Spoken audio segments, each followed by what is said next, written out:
Hello friends and fellow Vedsies. Today I'm in the park up the street from my work and I'm going to talk to you about how to provide an effective critique. One of the things that I did when I started my new job was to join a writers group. It's actually one of the first emails that I got when I started at Possibilities. Our director of innovation, Gord, noticed that in my sort of intro email I had mentioned that I was interested in writing, and he was working on putting together a writers group and invited me to participate. As it happens, the group was going to be meeting at head office, which worked out really well for me. So for 6 months, a group of us, maybe 6 or 8 of us, would meet monthly. The group of us plus a facilitator, Francis, who's a writer and editor.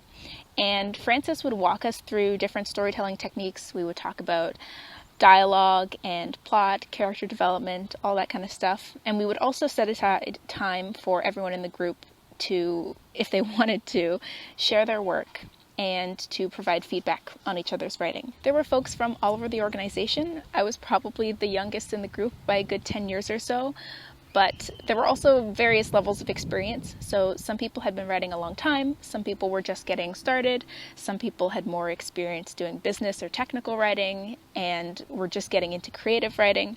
But since I've been writing a long time and I've previously been part of writing groups and classes, I thought I would do my best to lead the way and be a good example when it comes to sharing feedback on other people's work. So when someone gives me a work that they'd like feedback on, the first thing I do is read it through twice. I like to print everything off and make my notes in red pen.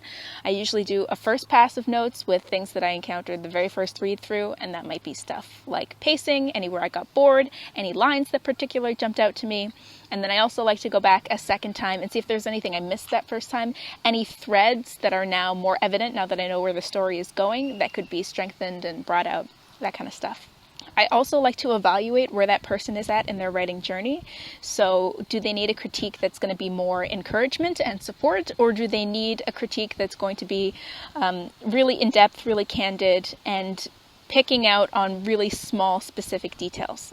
Regardless, there are a few key things that I always do in every critique that I think are really helpful to keep in mind. The first thing that I like to do is to point out what works. So I want to encourage that writer. I want to point out my favorite lines, spot anything that is unique or special and say, this is really great, I see your voice coming out here, or say, this is a really great idea, I like this character.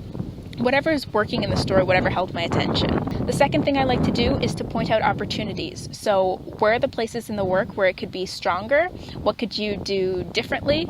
And I always like to try to present them with solutions. That's why I like to frame this critique as an opportunity. I like to say, okay, I noticed this. I noticed I was getting bored here, or I was having difficulty following the dialogue. And then I'll present them with a menu of options. So for example, I might say, this scene is dragging on and it conveys a lot of really important information, but it isn't super interesting to read. Is there a way that we could restructure the scene so that it contains more dialogue or more action from the characters? Or I might go back to one of my initial highlights and say, oh, I really liked this line because it seemed to capture the theme of this story. Is that what you were going for? Are there other areas where we could bring out that theme more strongly?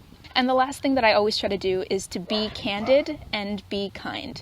So if I don't like something, I'll be honest and say, I didn't respond to this wasn't working for me. And I always try to frame it as, this is something in the writing that isn't working for me. It's not you as a writer, it's not you as a person, to always take it back to, my own feelings, my own response to the work.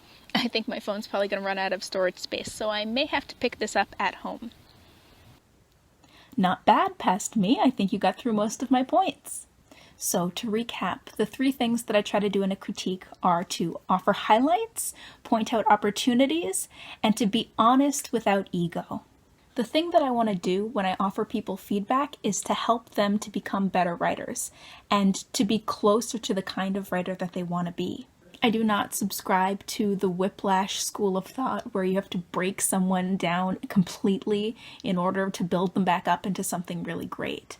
I think that the best course of action is usually to support people and to encourage them. So we start with highlights. And then by framing criticisms as opportunities, you're not just pointing out, oh, I think that this is bad or this is wrong. You're pointing out, this is okay, or even this is good, but I can see how it could be better. And also presenting people with some solutions to help them get started. As an editor, and I mean, not all critiques put you in the position of being an editor, but I like to think that while you're critiquing someone, you are in some ways acting as an editor, and your job as an editor is not necessarily to fix the problem, but to give them a roadmap for how they can fix the problem. And that last piece, being honest without ego, to me that's about sharing my knowledge and expertise, and also just my opinion, without trying to say, I know best, or I know more about your work than you do. Because at the end of the day, usually when we ask for feedback, we're going to ask more than one person. And those people might tell you different things. If you hear different things from everybody, then you can sort of pick and choose and see what seems useful. But if you hear the same thing from everybody, then you know that there's probably one problem that you're going to have to work on. I've been talking about this feedback process specifically in the context of writing, creative writing, but I think it's useful in a lot of different areas. I think it can be useful at work in a performance evaluation setting. It can even be useful if you're trying to offer advice to a friend. There are all kinds of situations in life where we want to ask people their honest opinion, and being able to give somebody useful advice or feedback is a really important skill. I want to be a good writer, and I want to be a good person, but really one of the things I like best is helping other people to be good writers and to be good people. Anyway, that's just a quick summary of how I provide feedback, and now you know what would be useful for me if you decide to leave comments on any of my VEDS videos. Thanks so much for watching, babes, and I will see all of you tomorrow.